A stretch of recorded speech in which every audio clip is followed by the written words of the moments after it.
தமிழ்நாட்டு செய்திகள் எதுவும் முதன்மை பெறாமல் அனைத்து இந்திய செய்திகளை மட்டுமே பேசிக் கொண்டிருக்கிறார்கள். அனைத்து இந்திய செய்திகளை பேசுவது தவறல்ல. ஆனால் தமிழ்நாட்டு காவிரி உரிமை பற்றியோ அல்லது தமிழ்நாட்டுக்கு தன்னாட்சி கிடைப்பதை பற்றியோ நீட் தேர்வு ரத்து பற்றியோ முதன்மை பெறவில்லை இங்கே பரப்புரையில். அப்படி ஒரு சூழ்நிலை இருக்கிறது. இன்றைக்கு காவிரி மேலாண்மை ஆணையம் புதுடெல்லியிலே கூடி ஒரு சம்பிரதாய சடங்கு, காவிரி தாய்க்கு ஈமச் சடங்கு செய்வது போல் காவிரி மேலாண்மை ஆணையமும் காவிரி ஒழுங்காற்று குழுவும் செய்து கொண்டிருக்கின்றன. இந்த மே மாதத்துக்கு 2.5 டிஎம்சி தண்ணீர் கர்நாடகம் தர வேண்டும் என்று உத்தரவிட்டார்களாம் காவிரி மேலாண்மை ஆணையம்.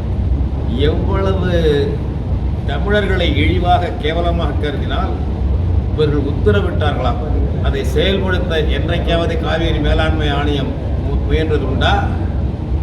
தமிழர்களை ஏமாற்றுவதற்காக சொல்வார்கள். கடந்த மே, அதாவது 4/5/2024 அன்று காவிரி ஒழுங்காற்று குழு கூடி இந்த மே மாதத்துக்கு 2.5 டிஎம்சி தண்ணீர் கர்நாடகம் திறந்து விட வேண்டும் என்றது.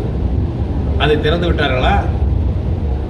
அது ஏன் திறக்கவில்லை என்று மேலாண்மை ஆணையம் கேட்டதுண்டா? ஒழுங்காற்று குழு கேட்டதுண்டா? இந்திய அரசிடம் இந்த குழுக்கள் புகார் செய்தது உண்டா? இந்திய அரசு தமிழருடைய பெருமையெல்லாம் பேசி நடித்து கொண்டிருக்கக்கூடிய நரேந்திர மோடி இதை பற்றி என்றைக்காவது தலையிட்டு பேற்றதுண்டா நியாயம் செய்வதற்கு? தமிழ்நாட்டிலே அரசு இருக்கிறது. நையாண்டி பேச்சு பேசுவதற்கென்றே ஒரு அமைச்சர் இருக்கிறார், துரைமுருகன் இருக்கிறார்.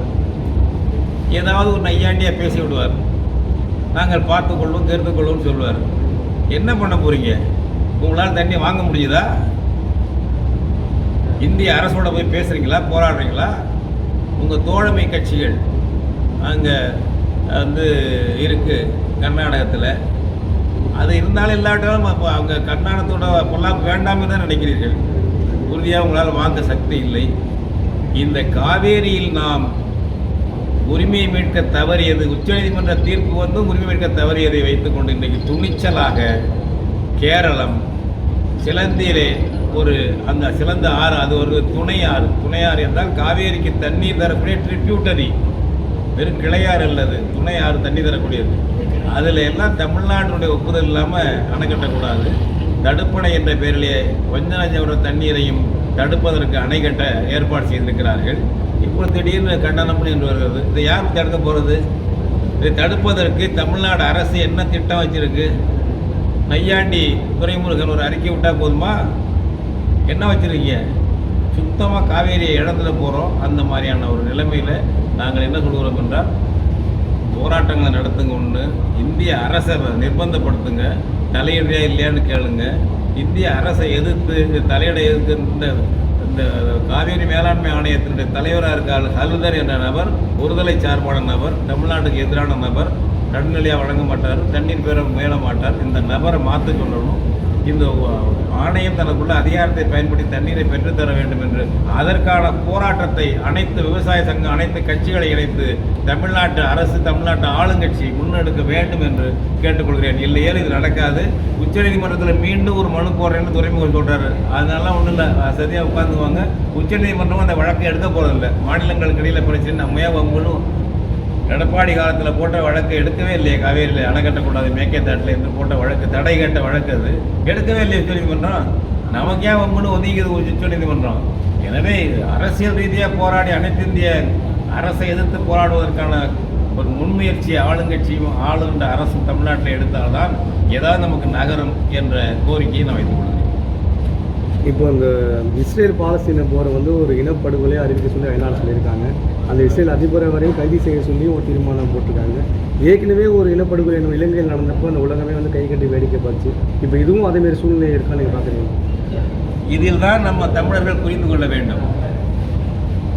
அந்த பாலஸ்தீனர்கள் குறைந்த எண்ணிக்கையில் மக்கள் தொகையில் இருந்தாலும் அவர்களுக்கான அரசுகள் இருக்கின்றன, முஸ்லீம் அரசுகள் இருக்கின்றன, அரபு அரசுகள் இருக்கின்றன. அவை உலக அரங்கத்தில் அழுத்தம் கொடுக்கின்றன. அதனால் ஐநா சபையிலையும் பாலஸ்தீனம் ஒரு முழு உறுப்பினர் இல்லாவிட்டாலும் ஒரு பகுதி உறுப்பினராக வைத்திருக்கிறார்கள். அவர்கள் அதை பேசுகிறார்கள். பல நாடுகள் அவர்களுக்காக பேசுகிறார்கள். இப்போ ஈரான் இருக்கிறது என்றால் ஈரான் பாலஸ்தீனத்துக்காக பேசுகிறது. துருக்கி இருக்கிறது என்றால் பாலஸ்தீனத்துக்காக பேசுகிறது. அப்படி ஒரு அரசு தமிழினத்துக்கு கிடையாது. நாம் டெல்லியின் கீழ் ஒரு சின்ன சமஸ்தானம் போல் வைக்கப்பட்டிருக்கிறோம். நமக்கு சொந்த அரசு கிடையாது. டெல்லி ஏகாதிபத்தியம் சேர்ந்துதான் தமிழ் இனத்து அழிப்பு போரை இலங்கையில் நடத்தியது. அந்த அழிப்பு போரை நடத்திய இந்திய அரசு இந்த இனப்படுகொலை பற்றி விசாரணை வேண்டாம் என்பதுதான் உலகத்துக்கு கொடுத்த அழுத்தம். அமெரிக்காவுக்கோ ஐநா மன்றத்துக்கோ அதை பற்றி வந்தால் கூடாது, இதை விசாரிக்கக்கூடாது. இதை தடுத்து கொண்டிருப்பது இந்திய ஏகாதிபத்திய ஆட்சியாளர்கள் தான். அவர்கள்தான் சிங்களனோடு சேர்ந்து இனப்படுகொலை செய்தவர்கள். எனவே அவங்களுக்கு அரசு இருக்கு. நமக்கான அரசு ஒன்று உலகத்தில் இல்லை. நமக்கு தமிழ்நாட்டில் 8 கோடி மக்கள் தொகை இருந்தும் நமக்கான சொந்த அரசோ ஐநாவில் உறுப்போ கிடையாது. அவர் 2 கோடிக்குள்ள நம்ம ஜனத்தொகை உள்ள சிங்களனுக்கு அரசு இருக்கிறது. எனவே அவன் செல்வாக்கு செலுத்துகிறான். சில லட்சங்கள் உள்ளவங்க தான் பாலஸ்தீன மக்கள். அதிகபட்சம் போனால் 30 லட்சத்துக்குள்ள அதுக்குள்ளே தான் இருக்குது மக்கள் தொகை பாலஸ்தீனத்துக்கு. அதுக்கு மேலாம் கிடையாது. அவர்களுக்கு அரசுகள் இருக்கின்றன. நாம் உலகத்தில் அனாதை இனமாக இருக்கிறோம், புரிஞ்சுக்கணும். எனவே நம்ம போராடி தான் 8 கோடி தமிழர்கள் போராடி தான் உலக அரங்கத்தை தலையிட வைக்கக்கூடிய அளவுக்கான அரசியல் உரிமைகளை அதிகாரத்தை நாம் பெற்றாக வேண்டும் என்ற படிப்பினையைத்தான் பெற வேண்டும். குற்றஞ்சாட்டினால் மட்டும் போதாது. நம்ம எந்த நிலையில் வைக்கப்பட்டிருக்கோம் என்பதை புரிந்து கொள்ள வேண்டும். இந்திய அரசு நமக்கான அரசு அல்ல. அது காங்கிரஸ் இருந்தாலும் பாஜக இருந்தாலும் இன அடிப்படையில் தமிழர்களுக்கான அரசு அல்ல என்பதை புரிந்து கொள்ள வேண்டும். மறக்காம சர்ப்ரைஸ் பண்ணுங்க. தேங்க்யூ.